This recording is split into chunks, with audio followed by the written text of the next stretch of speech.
yeah, you drive in there, and I think we are live.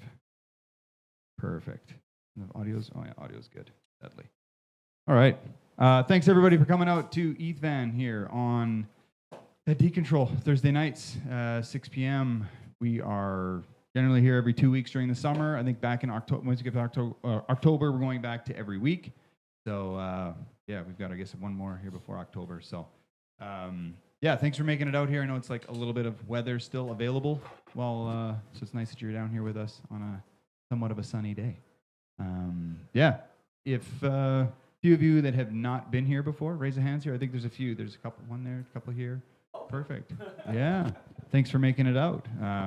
Yeah, hopefully. How did you find out about it? I think Lisa told you. And then how did you find out about Decontrol or ETHVAN? Oh, perfect. Okay. Right on. Yeah. Many of us are have used to walk those halls. Yes. Cool. Yeah, I think as far as other events and stuff going on here, I guess we haven't really, summer's been kind of slower with that, but I think Monday nights we still have the poetry crew and open mic night. They're doing that. And then Tuesdays, open jam night. I know Andrew is gone and might be gone again, so I don't know if he's leading it or who's leading it or whatever. Tuesdays is up in the air, questionable whether it's happening or not. But yeah, we'll be back to the Thursday thing very soon, regularly, like I say, in October. But for now, yeah, let's turn it over here to Pranay. Thank you so much for coming out here. Yeah, and give us a little taste of what you guys got cooking on. Thank you for the introduction, Tangle. So I'm pretty excited to be here. This is my first time presenting at ETHVAN. My name is Pranay Walson. I work at Covalent. I've been heading the protocol engineering team there for the last 4 years. And over that period of time, I've built a decentralized network. And currently, my focus is on building data co-processors for sub-second blockchains. And today, I want to talk about two main things. One is the latency crisis that's in the blockchain ecosystem, and our attempt to resolve that with what we call the data co-processor. Yeah, so blockchains, as we know, from the historical traditional point of view, are secure but slow. And we see them as a settlement layer where, from a user's perspective, previously they used to prioritize self-custody, finality of their transaction, and decentralization. So there's some sort of censorship resistance. You know, if you send a transaction to your mempool, that at some point, maybe 30 minutes, maybe 10 minutes, maybe 12 seconds, that it will be included into the block provided you provide the miners a fee. And builders in that time also emphasized the core values, which were consensus mechanisms, the security of the chain itself, so that there's no sort of overtake of the blocks, there's no 50% attacks, and fork tolerance. So what I mean by fork tolerance is basically if a block is not included in the main canonical chain, you know that an uncle block can be produced, and an uncle block is still a valid block, but the canonical chain is considered the main one. So the key question that I want to ask is this the old normal, and is this going to be mainstream in 5 years from now? Or is this trend going to change? So in order to understand this, I took the charts of the Ethereum daily block rewards, which is on the left. And on the right, I took the average block size chart. So this is the y-axis here is Ether supply per day that was being created as block rewards for validators. And that's the block size that we were talking about before in terms of bytes. So the overall trend that you can see is the block sizes have been increasing steadily from 2016 onwards, from the inception, and block rewards have been going down. In fact, so much that we switched off block rewards entirely, and now it's just purely the transaction rewards, which is close to 500, about 600 ETH per day that's being created to reward the validators. So what's happening here is clearly that blocks are getting bigger, but the amount of rewards that the miners get for mining those blocks are going down. It's becoming sort of a commodity. And the key question that I want to ask by saying that is what should we consider block space to be? Is it a commodity or is it a security? Do we live in a world where our scarcity as speculators defines us, or as builders, do we think about abundance? The classical sort of comparison is between digital oil and digital gold, where as a store of value, Bitcoin is digital gold, and as a means or mechanisms for making transactions on smart contracts, Ethereum is your underlying sort of base layer, right? And if you really think about it, our programmatically generated artifacts and digital magazine spaces, NFTs, that are curated and created and minted on a chain, which you can define as digital real estate, are they truly scarce? So one thing I do know is attention is scarce. And in order to understand how much more attention has become a rare commodity, I just plotted the number of transactions per second per chain ecosystem. So you have Solana here, Base here, BNB, Stellar, Near, Polygon, Ethereum, Bitcoin. And as you can see, Solana has close to like 1,000 transactions per second. Base comes second closest from the Ethereum ecosystem at around 100 transactions per second. And then on the right, I just plotted the number of developers that each ecosystem is able to attract, right? And at the top, you can see Solana. Now, this is an unpopular opinion, but if you combine with this data, sort of the Ethereum, BNB, OP, Optimism, Arbitrum, they kind of form the Ethereum ecosystem, so we are still there. However, it's clear that developers will migrate where there's higher transactions per second because it allows them to build more apps, and those apps can hold more users, right? So potentially we can increase the throughput of our chains by increasing the transactions per second. And in the last slide, I also wanted to bring to light, like when you have about 1,000 transactions per second, your per transaction time is around 1 millisecond, right? And to get an understanding of what these latencies look like, it takes around 150 milliseconds for you to blink your eye. The Hummingbird, which has a wing speed of 14 milliseconds, is super fast as well. And the ping times between different destinations from Vancouver, Toronto, Vancouver, London, and Vancouver, Sydney are plotted here. So within the time that it takes for you to blink your eye, you can either ping Vancouver to Toronto about 5 times, or Vancouver to London twice, and maybe just get one ping between 2 servers between Vancouver and Sydney. But the key point that I want to make is, in that time, you can also have 150 transactions on Solana. So it's really hard for humans to actually keep up with how things are moving in the space, how fast things are moving. One of the key components that we know from the scalability trilemma is that these chains are making some sort of compromises.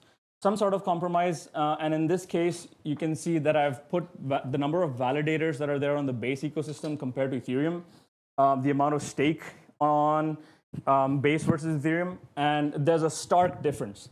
That's because Ethereum is highly secure and fault tolerant, but it does not give you enough throughput, and base gives you high throughput and security, but it's really not fault tolerant.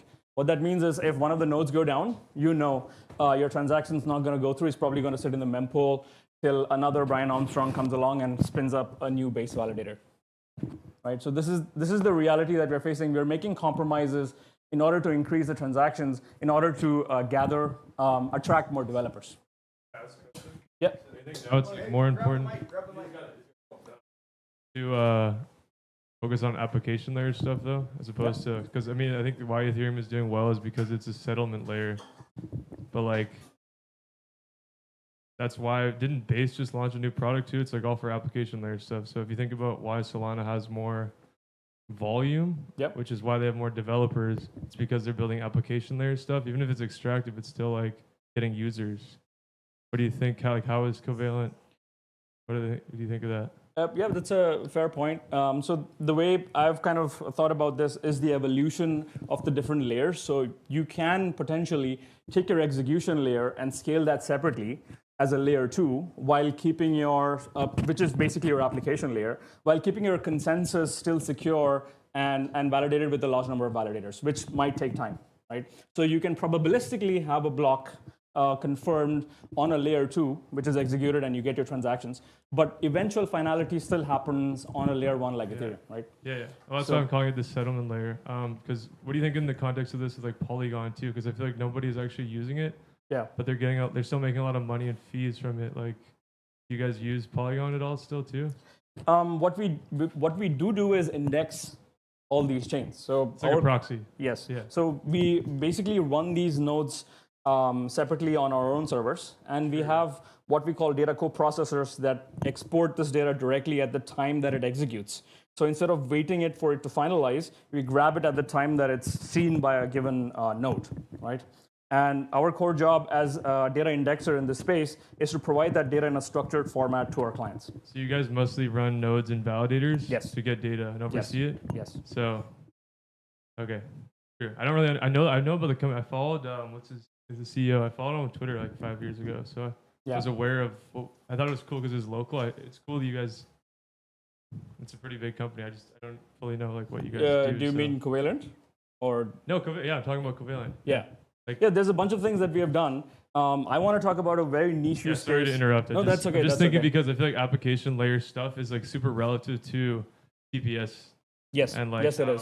Scaling. But And that's why only people are gonna possible use when you chains. separate out those layers, right? So you can have different layers. Each layer can have their own specific responsibility, and you can stack them on each other. So in the case of this trilemma, maybe as base, you can have high throughput and security, but not fault tolerance. But you can use the underlying security of a layer one like Ethereum, where you do have that fault tolerant and security. Yeah. And so it's about like layering those and then having very clear separation of concerns.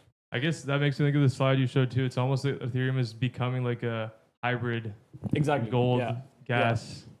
Yeah, and Yeah. that's why I think it's doing well right now. Yep, that's fair to say. Yeah. And just one more thing here with the validators for base, like that's the sequencer that we're speaking of, correct? Yes, Yeah. that's okay. yeah. Just yeah. wanted to make sure So that was. they mostly take the sequencer fees in this case, Yep. and because they don't have their own token, it's in ETH again. Yeah, somehow it takes ETH away from circulation, so it's net good. But is it? yeah, Is it? that's a good question to ask at the end of the presentation. Perfect. I'll let you carry on. All right. So yeah, as we're kind of moving towards that space where you need those sub-second blockchains for applications like DeFi, for payments, for NFT trading, for prediction markets, the ask for lower latency, high performance, high throughput indexers increases. And currently, as I was talking about before, there are chains that are in this space, in the Ethereum ecosystem, Mega ETH, Monad Sonic, Arbitrum, etc., that are contributing around 50,000 transactions per second, and that's over 4 billion transactions daily. And this is the problem that we are facing as an indexer and applications that are building on top of us is oracles like us that have the underlying data.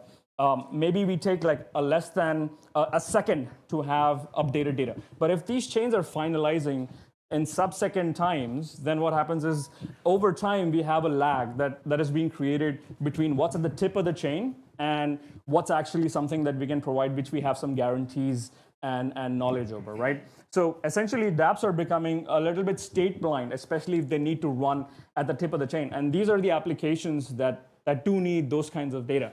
Trading bots that people are running, sniping bots, require that real-time data, and so do AI agents. And they need troves and troves of it to make a good decision, right? And we are reliant on them as chains become faster as well. So there's like a cyclical feedback loop there.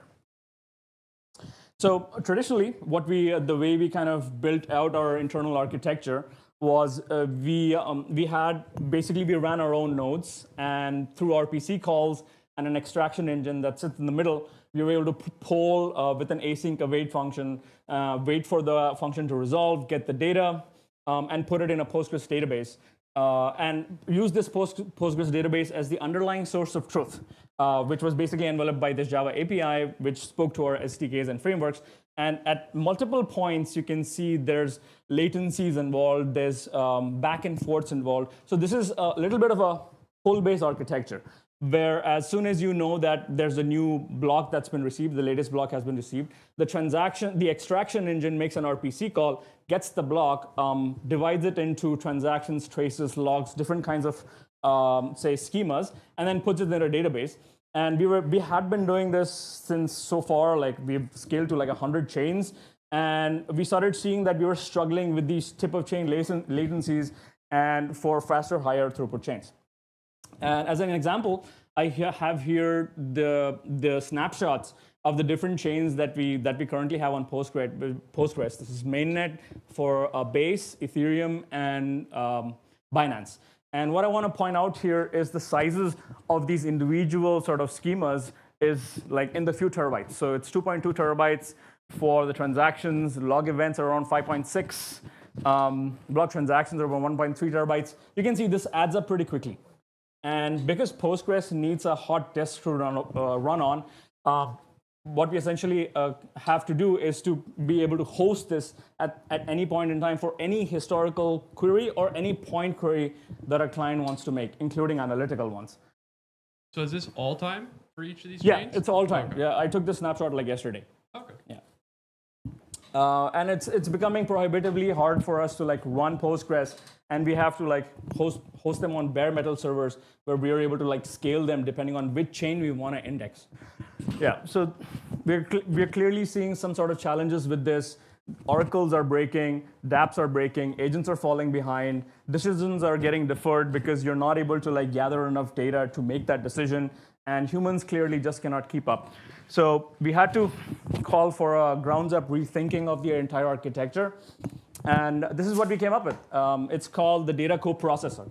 So in this scenario, we came up with a uniform sort of a schema that can be used across multiple Ethereum chains. And this is a protobuf encoded block. And the protobuf encoding here basically forms the basis of what the export of the block looks like. So whenever a new block is seen by the data coprocessor, what it does is it splits it into different segments. And for each segment, we can define the number of blocks that that segment needs to look at. So for worker 1, for example, we can do blocks 1 to 1 million. For worker 2, we can do blocks from 1 million to 2 million, and so on and so forth. And we can concurrently run these as sidecars, which are basically like patches over the main node, right? And then we have a linearized function which takes the output from all the workers, combines them into a single linearized stream, and puts it into a Kafka block topic for that given chain. Right, so this is a lightweight sort of producer-consumer architecture that we're moving towards, where it's purely about append logs. So you don't have to wait for a lock to resolve on a database for you to input something into a row. There are no race conditions. Someone's trying to read a value before it's actually written. You have one clear single source of truth, which is this linearized stream. So Kafka here basically performs as the backend or the backbone for this entire architecture, where you can basically spin up these data coprocessors for multiple chains, put them into separate Kafka topics that are partitioned by block numbers. And what you can do is then you can define what is known as tiered storage, where you can say that for the tip of the chain latencies, for the high throughput applications, you can point them towards the local SSD where you have the hot data. And maybe after a certain point in time, when you know this is becoming historical and less relevant to those high performance applications, you can move them towards long-term storage. So in this scenario, we're able to differentiate between those applications and then also define what kind of applications need the hottest data versus the one that needs long-term storage. And this gives us benefit over using everything over Postgres in a hot sort of disk. Further from there, because each topic is a block topic, you can have jobs, independent jobs that are running as jobs that take that block object and divide them into subtopics for each chain. So we can have a transfer subtopic, a traces subtopic, balances, so on and so forth. So whatever the application needs, we can have a subtopic that reads from that append log, runs the job concurrently, and then puts it back into the cluster. So now you can feed those particular topics to any sinks, whether they be user queues, whether they be other message brokers for your clients, whether it's a database. So it becomes a little bit independent from your earlier architecture where everything is in a database and that becomes your central choke point, right? Yeah, so just to recap, block space and blockchains are becoming commodities. And the latency budgets for these blocks are becoming lower and lower. Higher transactions are leading to higher developer satisfaction. And so people in the node building space are making compromises on chain decentralization, including this thing we call state blindness or the latency crisis. We are seeing scaling limits with traditional RPC indexer architecture. And Yeah. Now, what we have is an append-only log architecture with a predefined protobuf that is used across the stack, and independent transformation jobs that can run on that particular topic and put data back into the message broker. And this makes it cheaper to operate for multiple chains, especially these sub-second blockchains. And so we are ready in a modular pipeline perspective for AI agents, bots, and analytics. Yep, so if you want to experience this entire stack that we've built out, we built this game out called Speedrun the Chain. Here, you can see real-time transactions on the right as you're going through the game and you're picking up points and such. And this is, again, like sub-second latencies that you would see. And you can actually go and see your transactions on base Apolia when you want to explore that. So, thank you for listening.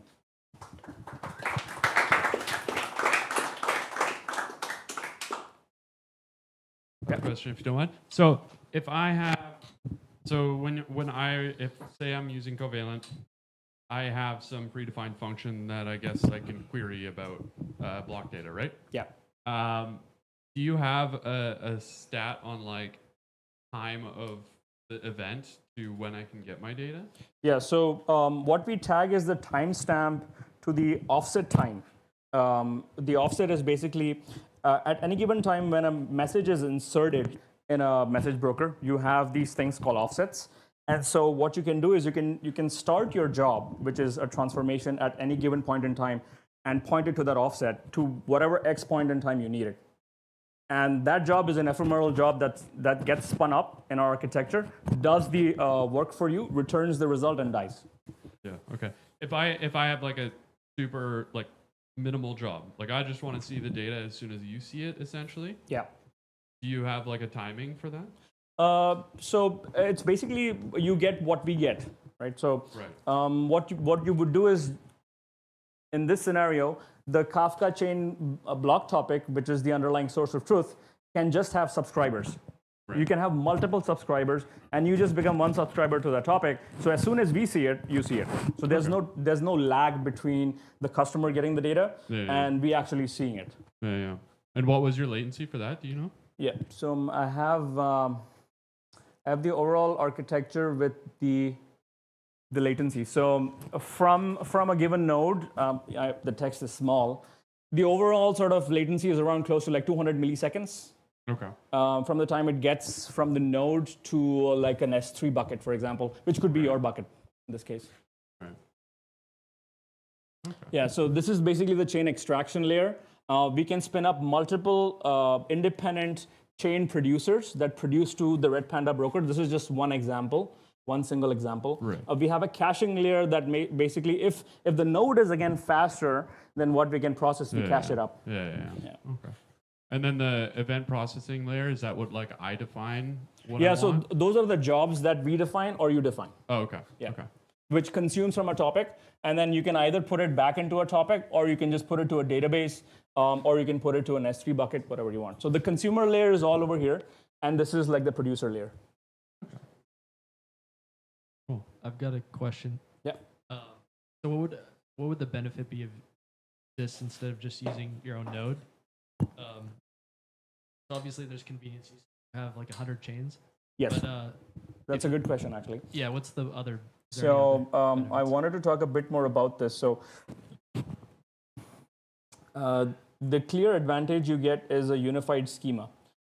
I don't know if I have that in here. So yeah, so the protobuf schema that defines what the data looks like can be used across multiple chains. And they're retroactive in the sense that if you have the schema on your side, you can just point it to any chain and get the data in that format exactly. And you can create multiple libraries in whichever language, like in Java and Python, in JavaScript, in Golang, given that you have the underlying protobuf. So we provide you the protobuf with the message that we send you as a subscriber. So at the time that you receive the data, you also know what schema it needs to follow.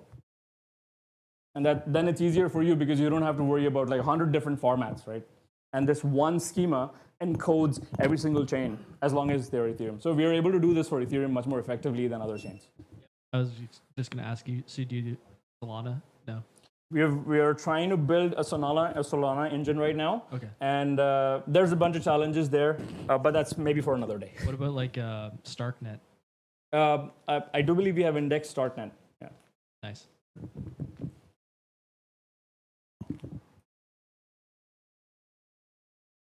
All right. Any more questions?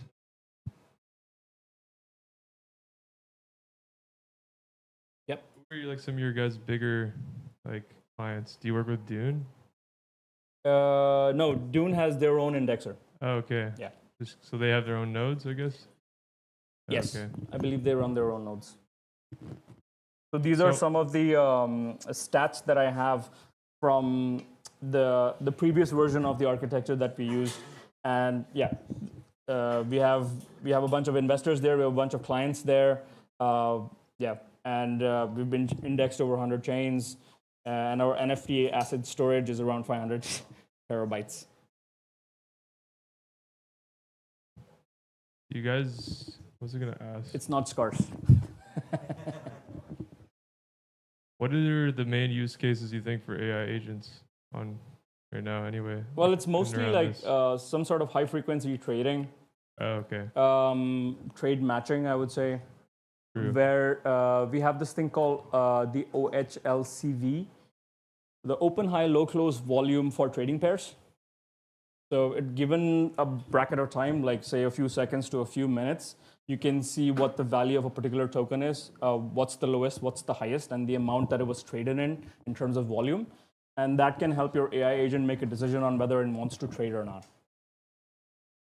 Like across how many dexes? I would say we support most of the major dexes in the space, but this is most of our data also is aggregated from like CoinGecko. Oh, okay. Yeah. True. Okay.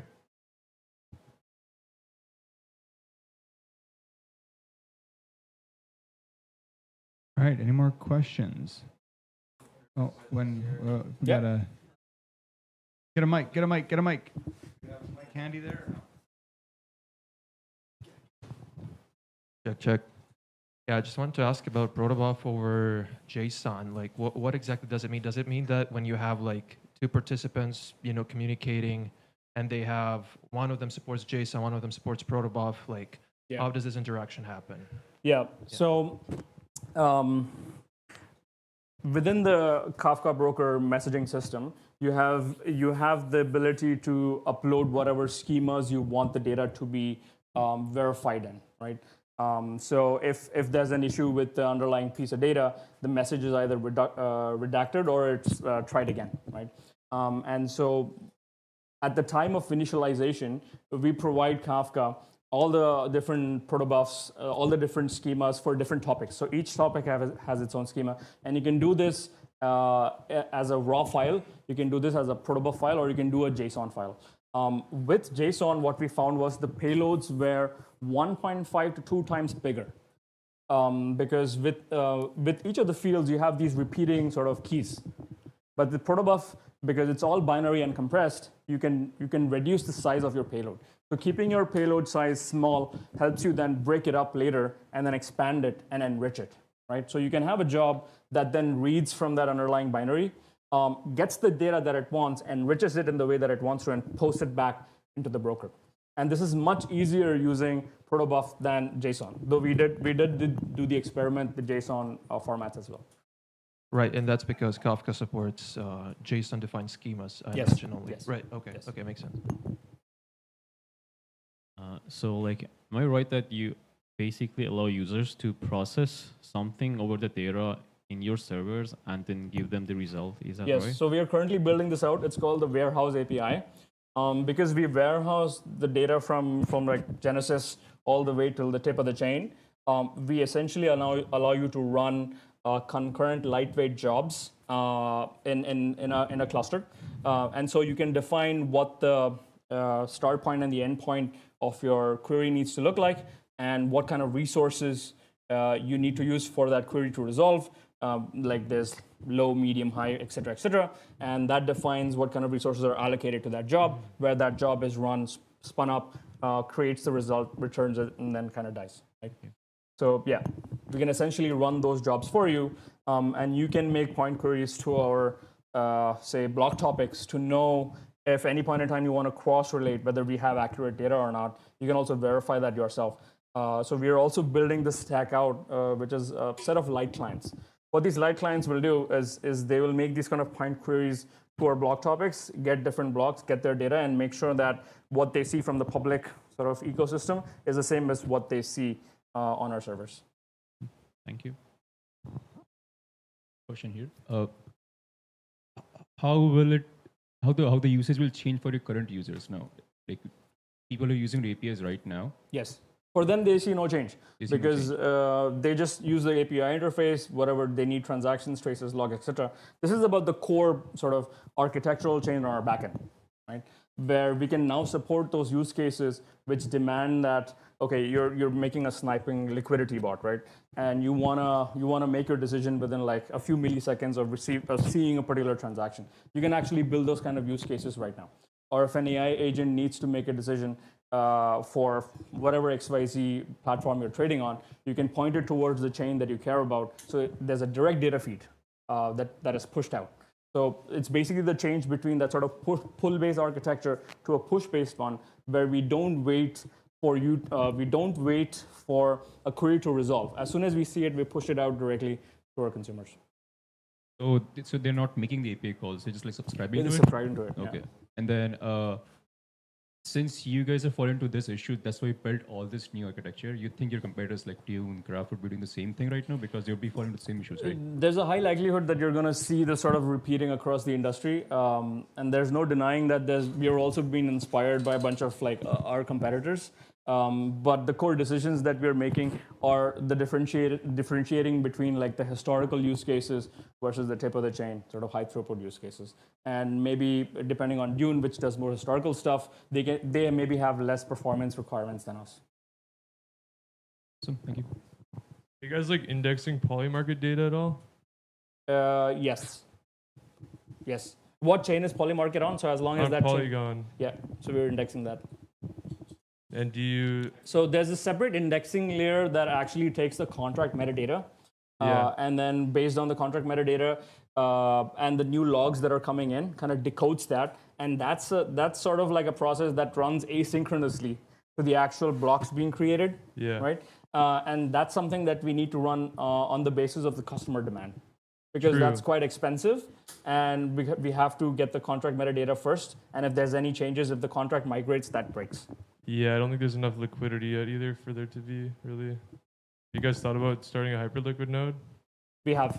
We're currently building There's not many. with the same sort of architecture. Yeah. We are thinking about supporting hyperliquid in our stack, and maybe in like a week or now we'll make an announcement. What is the AI agent SDK you guys are like making? Yeah. So this was the idea was that you could make natural language based queries to our indexing engine, and that could resolve to an SQL code that you could then you could run against the Postgres database. So that was something that we were doing previously. I don't think we can support that right now because we are moving towards the sort of producer consumer architecture, and we don't necessarily have Postgres as the underlying source of truth. So that's currently an evolution. So what sort of products do you think would have the most use case for your services? With respect to LLMs, Sure, yeah. well, I don't know how much data it makes sense to feed an LLM, right? Yeah. I'm How just much kinda data do you spitballing. need to like train an LLM to actually make it capable enough to make a decision? This is something we don't know. It's an open question. True, yeah. So it's. I think there's a question from the back. Yeah. It's actually not.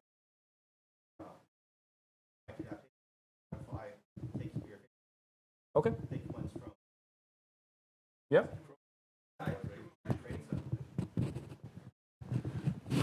So that's more on the application layer, and I would be able to answer that provided I was working on it. So if you have any more architecture related questions, I can answer those. Yes. That's okay. Yeah.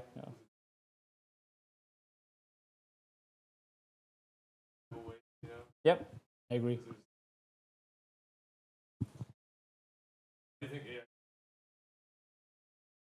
They have gone through multiple cycles. Yeah, sorry. Yeah, I just was saying I think AI agents have become a little bit of a buzzword, but Yeah. it has value. I mean, there was a big bull market last year, and that AI 16Z thing I think is Prompted everybody into action to. yeah. Well, a lot of people made a lot of money still. I still think that like AI is going to like have another moment probably. Like Yeah. I think BitTensor is cool. Yeah. And like that kind of stuff, but I think decentralized AI is also like Yep. it's a bit of Decentralized it's training. using wrappers Yeah. and it's like kind of just a marketing thing, I think. So it's cool to think about how there could be real useful products built on the back of that though, because it's like There's no denying the fact that we use them on a daily basis, right? yeah, Like you use some sort of agent to help with your workflow, but you're the sort of say bottleneck there, where the human in the loop is evaluating whether it's giving the right response. That's Yeah. not going to be the case in like 5 years from now. And that's one of the things that I'm trying to say. Like things are like you'll probably have other agents that are monitoring these agents yeah, for their output, so that they follow more or less your principles of trading. yeah. You just had to kind of monitor the situation. That's a joke, kind of, but yeah, it sounds cool. Yeah, thank you.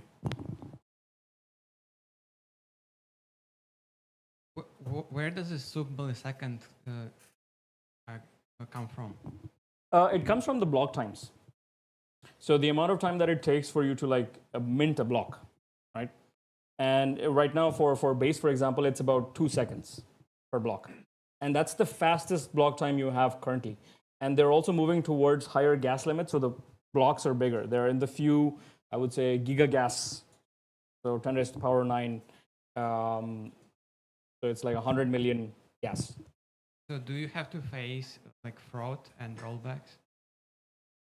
Sorry, repeat that Do question. you have to face what if someone commits a transaction that's not going to go into the what do you Yeah, so like in terms of being able to say do some sort of fraud detection, right, in real time, you'd have to build agents that are trained in catching that, and probably prepend whatever agent you're in as a tool. So if you look at an AI agent, what is it essentially? It's like a bunch of tools.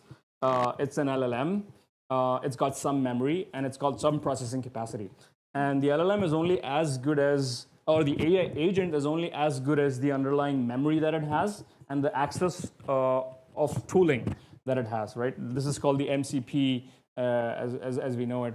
And the way that the LLM is able to talk to these multiple tools also matters. What is the sequence of steps or the operations? And in this stack, we believe that if an AI agent has to do some kind of trade execution, it has to have the latest data, which is the most accurate form. And that's what we're focusing on. We're focusing on that tool aspect where Covalent as a data provider becomes a tool that's integrated into an AI agent that becomes its backbone for making those memories. Of course, for making those decisions. Of course, the amount of processing power you give it and the amount of memory that it has to collect that, aggregate that data over a long period of time will actually define how good it actually is in the real world. And one of these toolings could also be some sort of a fraud detection mechanism, which is doing some sort of secondary analysis on the data coming in and kind of supporting those decisions. Just thinking out loud that after these things become successful, the bottleneck of the latency Yes, will move to the AI agent, because now that's right. And the tooling that it has. so you won't be bogged down by like how slow the data is. Now the trade will Sure. be depending upon the Yeah. Yeah. But it's very easy to fool the agent as well, right? Yeah. Because you can fake a bunch of transactions, or you can put something in the mempool, and if one of the tools looks at the mempool and is trying to snipe it or trying to sandwich it, then it'll get easily fooled. And so you have to build those sort of backups in place that verify whether that's a legit transaction or not. That's fair. I wanted to go back to the motivation of this new architecture again. Like, is it purely because the chains are getting faster and getting sub-second, or Essentially. okay, or is it like some customers, some kind of types of customers ask that we really want this kind of architecture? And Well, this was one of the things that I was trying to like highlight is developer attention is scarce, and it's migrating towards ecosystems that provide higher transactions per second. So we have no other way, because we're a generalized indexer in the ecosystem. If you want to support those use cases, we need to build that out. And as other chains are adopting the same sort of ideology, we can use that same rinse repeat depending on what the underlying data looks like, et cetera, and what the enrichment jobs are like to support those use cases. But because we are mostly been focused on the Ethereum ecosystem and now we have to build for Solana, this is something we have to do. There's no way around it. Are these updated numbers? Yeah. This again was something that I took like 2 days ago.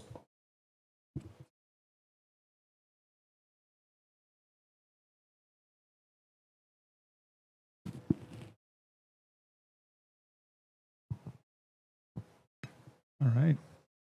Any final questions? Anything else? Anything burning, pressing? Okay. Oh, Yeah. sure. You Here. mentioned thank you. You mentioned the MCP. Do you guys provide an MCP to your service for an agent to use? Yes, which has those sort of SDKs that are built in that get access to these 100 chains that we index. So that's what the AI Agent SDK is about, which we released December of last year. That has the entire sort of MCP stack there. Thank you. I didn't work on that specifically, so I can't answer details. But yeah, I think there are a bunch of blogs out there you can read about it. Okay. Perfect. Okay. Maybe head to your slides just to show how to get a hold of you and where to. Yeah. Any. So I'm NoSlav on Telegram, and that O becomes a 0 on Twitter. Nice. Yep. You can also reach me on my email. All righty. Wicked. Okay. Round of applause here for Pranay. Thank you. All right. Yeah. If anything else here, feel free to kick around here for a little bit. We'll be chilling. Yeah. If you don't mind, just fold up your chairs and we'll.